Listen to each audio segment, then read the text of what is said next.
Do you know what sex appeal is?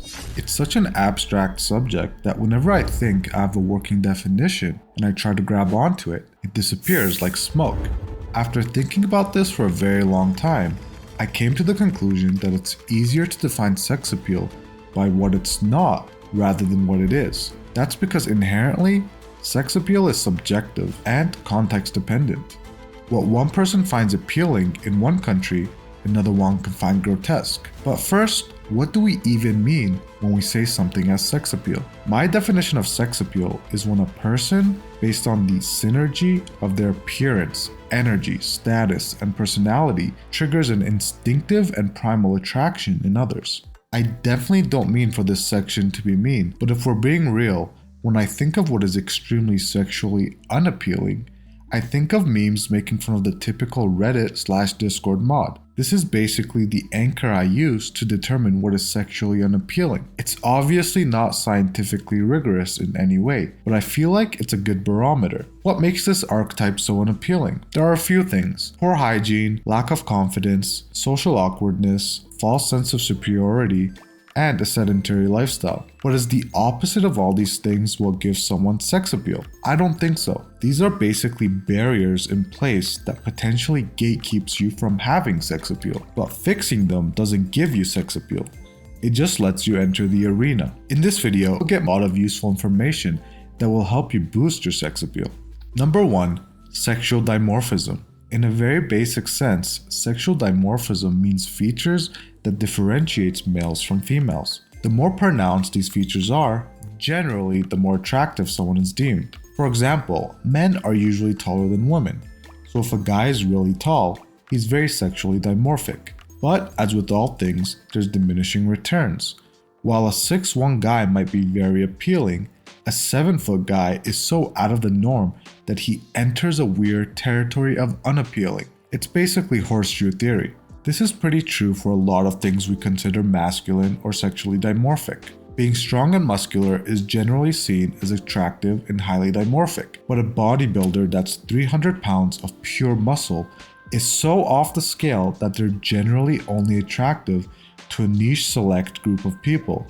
On the Rate by Fresh app, there's a feature called dimorphism. What it does is use AI to scan your face to determine if your features are more masculine or feminine and where you fall on the sexual dimorphism scale.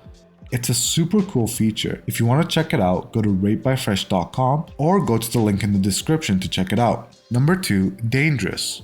One of the most sexually unappealing traits a man can have is being neutered and afraid to stand up for himself. Whether it's lovers, friends, or strangers, in life, people are always consciously and subconsciously testing each other's boundaries to see how much they can get away with. A sexually appealing man has an air to him that lets people know he won't take disrespect or crossing of his boundaries kindly. In fact, research supports that among personality traits and physical fitness indicators, assertiveness is one of the biggest predictors of the number of partners someone has. This means that assertiveness has a huge impact on sexual attractiveness. Bad boys and mafia bosses are some of the most common themes in romance novels exactly because they exhibit this trait, often to an extreme degree. Now, don't get it wrong and think this means starting a fight with every guy that looks at you the wrong way. Just like our example with the 7-foot guy, taking things too far and going from assertiveness and confident to aggression and intimidation will just land you in trouble. Guys with this trait turned up too high are what fills up our prisons after all. You need to hit that sweet spot of assertiveness, confidence, and unpredictability. This blend not only keeps you from being predictable and boring, but also commands respect and maintains your personal integrity without crossing into aggressiveness. Number 3, status. When I say status, most guys think of a rich celebrity or influencer. This is an example of social status, but I think it's a very surface level view of status. We all have some sort of status, and it changes all the time. Status is much more than just having clout and fame. For the regular guy, those things aren't really applicable at all. If you saw a dorky looking guy walking down the street, you wouldn't think much of it. But if I told you he was a Navy SEAL, you'd automatically have a different view of him. This is the power of status. You associate being a Navy SEAL with a variety of traits, like being capable, dangerous, disciplined, and a leader, which completely repaints your view of the same person. There's a ton of different behaviors that either enhance or decrease your status. According to research, things like being intelligent, having a well-paying job, and having a good sense of humor raises your status, while things like being lazy, having poor hygiene, and being unreliable lowers your status.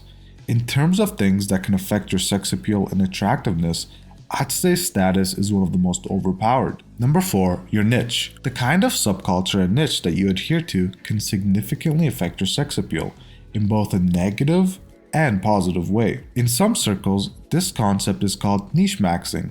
There's 1,000,001 different niches. There's nerdy gamer guys, roadmen, country boys, alt guys, athletes, dreadheads. You get the point. Belonging to a niche can have a hugely positive impact on your sex appeal, but it comes at a cost. You'll be very polarizing in that the types of people that are into you will really love you, but some others will find you completely unappealing.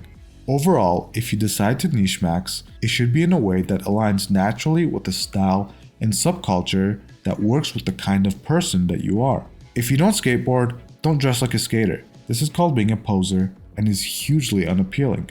Overall, if you take in the knowledge from this video, it can help direct you towards having more sex appeal, but it's not 100% sure science. With that said, make sure to check out the Rate by Fresh app and subscribe to our channel. Thanks for watching.